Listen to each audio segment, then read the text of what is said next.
Y'all wanna know one thing that they don't tell you about being Little Miss Independent? Is the fact that I had to bring all of these because I have to unscrew these handles, right? Let me turn the light on in here.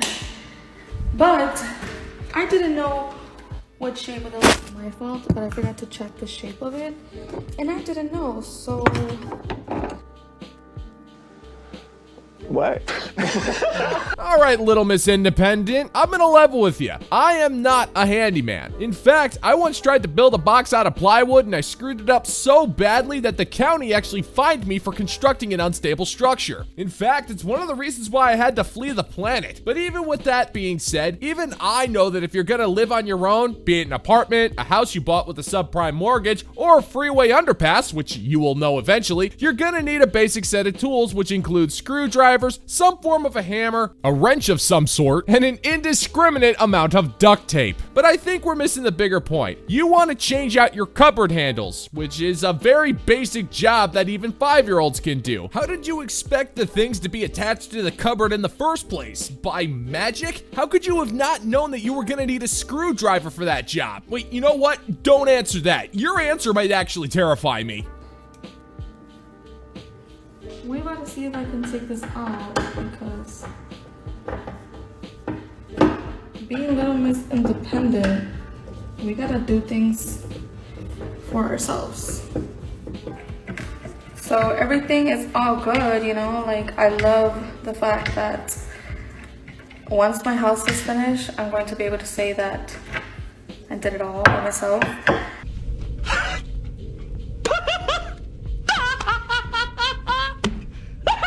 No, you most certainly did not do it all yourself. You didn't build the foundation for the house, you didn't shingle your own roof, and though you probably pride yourself as an expert, you know next to nothing about caulk. You strike me as a college-educated woman, so the mere idea of whatever you learned in college sends shivers down my spine, because your student debt is probably hovering around the 90 grand mark, and at no point did you even learn how to accidentally use a screwdriver properly. Seriously, woman, half of us are laughing at your idiocy, and the other half is swallowing bile because somehow, through some act of God, you figured out a way to screw up a screwdriver. But can I really be all that surprised? It took you the purchasing of a house during one of the worst possible housing markets in history to understand the definition of independence. And you're gonna stand there thinking you're a boss babe because you clumsily changed out a few Chinese-made cupboard handles. Little Miss Independent, trust me when I say you don't even want to know what it's gonna take to screw in a light bulb. That task is gonna eat you alive.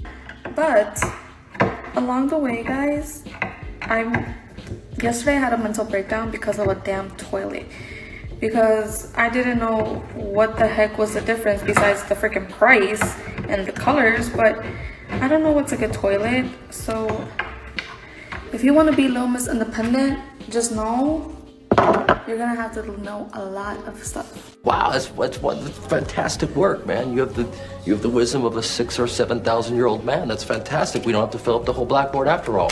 Am I the only one that actually wants to see her attempt to install a toilet just to see what would happen? Something tells me that if she figured it out, she would ultimately screw up in such a way that it would be studied by plumbers for at least the next 50 years. Something along the lines of her entire house collapsing after a poorly executed first flush. But I guess that really doesn't matter because we already know what's gonna happen. Little Miss Independent isn't gonna bother doing any research on her toilet purchase, despite the fact that there are tens of thousands of hours worth of toilet reviews on YouTube. But in her eyes, YouTube is for feminist podcasts and makeup tutorials. But because she's obviously terrible with money, she'll end up buying the most expensive toilet because in her eyes, that one would have to be of the highest quality. She'll then try to film herself installing the thing, but then get frustrated once she realizes that it actually requires quite a bit of effort to complete the task, so she'll make an impassioned speech about how there's no shame in Little Miss Independent asking for help from a plumber, and not a single lesson will be learned. You know, I don't want to be a strong, independent woman. I think we have enough strong, independent women. I'm going to take it to the next level. I want to be a mushy, soft, relaxed, taken care of as woman. Nobody cares, Sean. Nobody cares. So you think the next level up for women is becoming a collective of Disney princesses? I don't think you thought this one through. For starters, there's only a select group of women who could possibly live the kind of lifestyle you want, and you are nowhere near that in the looks or money department. Second, if you're living a life where you're soft and mushy, then you're not doing anything. You're not providing anything to the relationship. You're not cooking or cleaning or taking care of the kids. You're being just as entitled as you were when you were strong and independent, but in a more bothersome way, and that's simply not gonna work. If you're gonna stop being a strong and independent boss bae, then you need to accept a man is going to lead, and you're gonna have to pull your weight in a number of ways. But you are too short-sighted to see that there is no getting out of the work you have to do as a human, and that's pretty pathetic. Like 30 people on my team, people opening doors for me, making me dinner, waking me up in the morning, massaging my feet kind of woman, you know? Self-serving, loving, juicy, embodied, deliciously feminine kind of woman. I think we know at this point we're strong. We've got to be independent. Of course I can take care of myself. Now I want to be taken care of. Day and night she talks. Each word more useless than the next. Right, and how exactly have you proven yourself to be strong and independent? I mean, you've said the words repeatedly, but that doesn't make them true. If anything, you've proven the exact opposite, you dimwit. When you stand there throwing this obscenely sappy sentiment about how badly you want to be pampered and live a life where everyone serves you, all you're doing is showing the planet how entitled and selfish you truly are. And with this one video, you have made yourself to be insanely unappealing. You think strong and independent means cutting a rent check while ordering Chinese food on an app, then throwing on a dress that only looks good on a prostitute, and going to a club to try to con dudes for free drinks. But the second you realize that independent means you're actually gonna have to do some work outside of an office, all of a sudden you wanna be feminine? Nope, that's not how this works, sweetheart. You're gonna have to mow your own lawn. You're gonna have to move your own fridge. And you're gonna have to replace the breakers in your fuse box when they go down. The only silver lining is that you're not gonna have to worry about a thing when your dishwasher ever breaks down, because there's always a fundamental truth. Dishwasher, don't we have one of those? What do you mean? I mean your hands in the sink. I want to need my man. I want to be wined and dined by my man, by my king. I'm the queen. And I'm relaxed as and I know who I am. Let's take this to the next level. What do you say?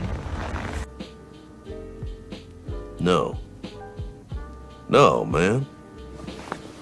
Shit, no, man. You are just not smart at all. You just openly admitted that you're not willing to provide any type of support to your man. And to add insult to injury, you're not only intending on leeching off of him for everything, you're also demanding that he wines and dines you as if you're some kind of board executive from out of town. If you're clearly not deserving of being treated like a Disney princess, what chance in hell do you think you have of being treated like a board executive? You are so in love with this delusional fantasy you've conjured up in your skull that you have no idea how selfish you truly sound. And all you're offering in return is that you'll be feminine, but only if you're treated like a queen. Newsflash, being feminine is part of the bare minimum of what you should bring to any romantic relationship. So when you break it all down, you expect to be treated like a queen, you're going to allow yourself to get soft and mushy, otherwise known as fat, and you expect your husband to pay for everything and put up with your garbage in exchange for all of that. So with all of that on the table, if I had the choice between being with you or dying alone, rest assured,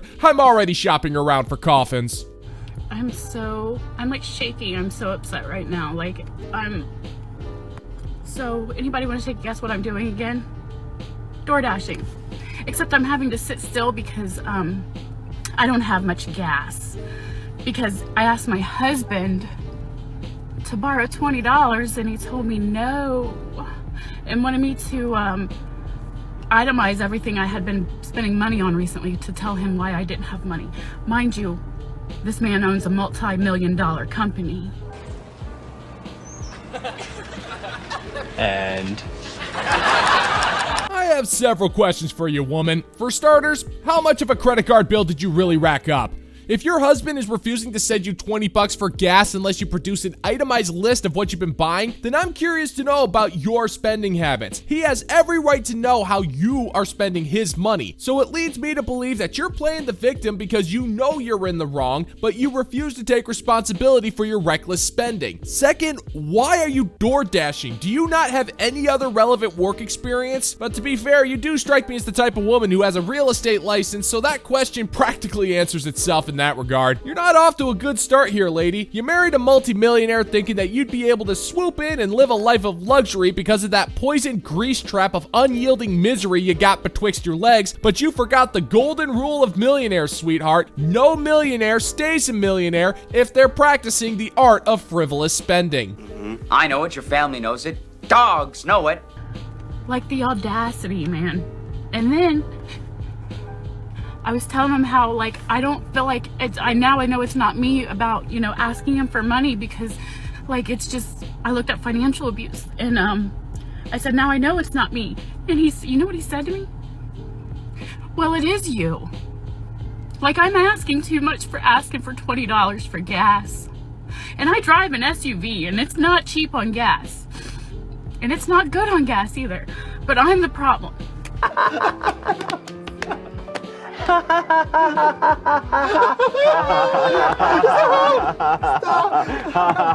Sorry, woman, you don't get to do that. You are omitting a key detail that will prove whether or not you truly are a victim of financial abuse. And that key detail is how you are spending your husband's money. You're acting like because he refused to give you 20 bucks for gas in a gas-guzzling SUV with terrible mileage that you're using to DoorDash, that somehow makes him an inhuman monster. Now, if you actually had the itemized list of things you bought, which were things you legitimately needed, and he still said no, that would be one thing. But this isn't the case. What's happening here is a man is putting his foot down and telling you no, and it's a word you've never heard in life, so you think it's abusive, when in reality, it's one of the most empowering words you could ever hear, Boss Bae. He's giving you the opportunity to go out there to earn your own money and be your own boss. But instead of being the middle-aged adult that you are, you decide to throw a temper tantrum, conjure up some crocodile tears, and try to make yourself look like a victim. That's not something adults do. That's more in line with a child.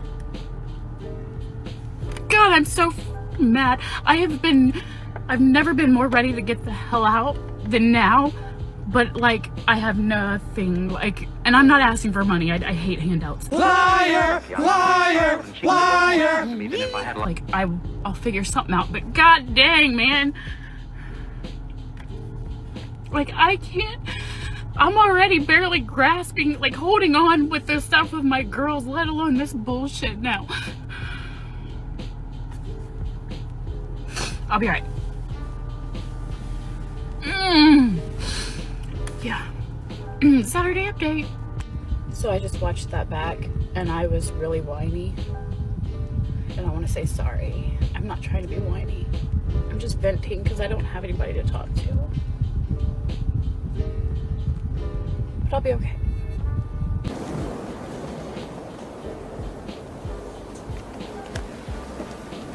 Nice try.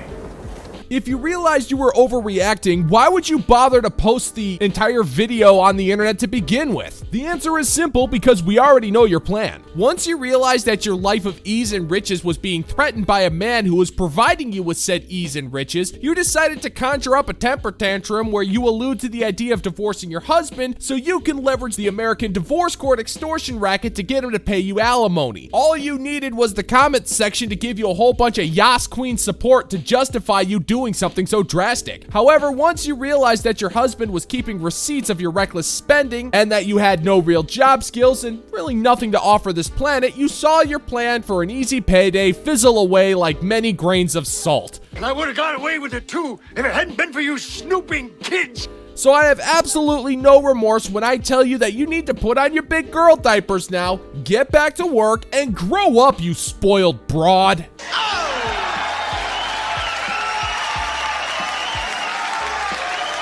And that's gonna do it for today's video, gentlemen and gents. As always, if you find that my particular brand of humor is bringing you to the brink of laughter, then why don't you scroll on down and click that like and subscribe button and ring the notification bell so we can give the good old-fashioned middle finger to the YouTube algorithm. Thank you so much for checking out the new video, and until next time, peace out, homies.